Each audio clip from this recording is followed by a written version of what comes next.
Au tableau du Conseil des ministres de ce mercredi 22 septembre 2021, sous la présidence du président de la République Alassane Ouattara, on relève la signature d'un projet de loi, la signature de 7 décrets, l'accord de nomination de 4 nouveaux ambassadeurs étrangers et l'adoption de 10 communications émanant de différents ministères. Économie, développement des infrastructures. Au volet social, 2 décrets ont été adoptés relatifs à l'intégration des personnes handicapées dans le monde du travail. Le Conseil a adopté un décret portant création, attribution, organisation et fonctionnement de la Commission technique d'orientation et de reclassement professionnel des personnes en situation de handicap dans le secteur public, en abrégé COTOREP secteur public.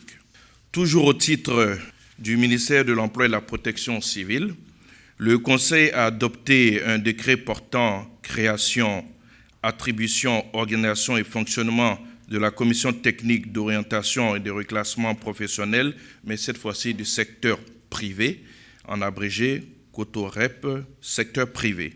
Ces 2 décrets visent à garantir le droit à l'emploi des personnes en situation de handicap, ainsi que le droit au reclassement professionnel des travailleurs handicapés, qu'ils soient du secteur public ou du secteur privé, de façon à favoriser, bien entendu, leur inclusion sociale.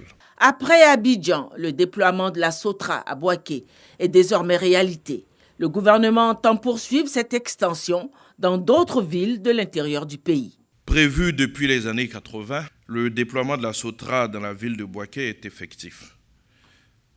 Suite aux résultats probants de la phase pilote, la cérémonie de lancement du démarrage des activités de la SOTRA à Boaké est prévue pour ce vendredi 24 septembre 2021, sous la présidence du Premier ministre, chef du gouvernement. C'est un réseau de 100 autobus offrant des conditions de confort et de sécurité pour le déplacement des populations qui sera mis en route, opérant sur 8 lignes de transport public, qui sera déployé donc pour le démarrage de cette activité à Boaké. Et à l'horizon 2023, la SOTRA va donc aligner 400 autobus qui vont opérer sur un total donc de 10 lignes avec 1300 emplois directs qui seront créés et 2000 emplois indirects. Aussi, afin d'accompagner le développement équilibré du territoire et de satisfaire les besoins de mobilité urbaine, le Conseil prévoit, sur la période 2021-2023, le déploiement de la SOTRA ou d'un système de transport par autobus dans les villes de l'intérieur du pays, notamment à Yamoussoukro, à San Pedro et à Korogo. Crash de l'avion de l'armée ivoirienne survenu dans la nuit du jeudi 9 septembre au vendredi 10 septembre à la frontière nord du pays. Une communication sur les premières conclusions de l'enquête a été présentée en Conseil des ministres.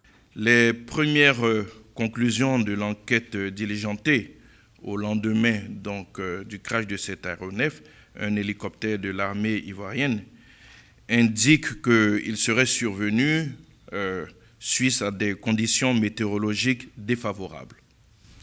Les premières constatations pensent que l'aéronef a pu être frappé par la foudre, mais à partir du moment où une des boîtes noires a été trouvée, la deuxième étant toujours donc en train d'être cherchée, leur exploitation permettra de dire de façon précise quelles étaient donc ces conditions météorologiques qui ont été à la cause donc du crash de cet hélicoptère de l'armée ivoirienne. Les recherches ont permis de retrouver les dépouilles des membres de l'équipage, constitués de 3 instructeurs étrangers et de 2 opérateurs ivoiriens. Évidemment, le Conseil a une pensée pour la mémoire de ces disparus et un hommage militaire sera rendu aux victimes ivoiriennes ce vendredi 24 septembre à la place d'armes de l'état-major général. En ce qui concerne donc les instructeurs étrangers, une cérémonie sera organisée en leur honneur à la base aérienne d'Abidjan avant le rapatriement donc de leur corps. Cannes 2023, la Côte d'Ivoire sera-t-elle prête pour abriter ce grand rendez-vous sportif? Le Conseil des ministres s'est penché sur le dossier. Et on peut dire que globalement, le niveau d'investissement est satisfaisant et nos installations seront prêtes donc, pour la CAN dès 2022, juin 2022. Cependant, il existe des normes de la FIFA et des normes de la CAF, et il était important que toutes nos installations soient mises en conformité avec ces normes.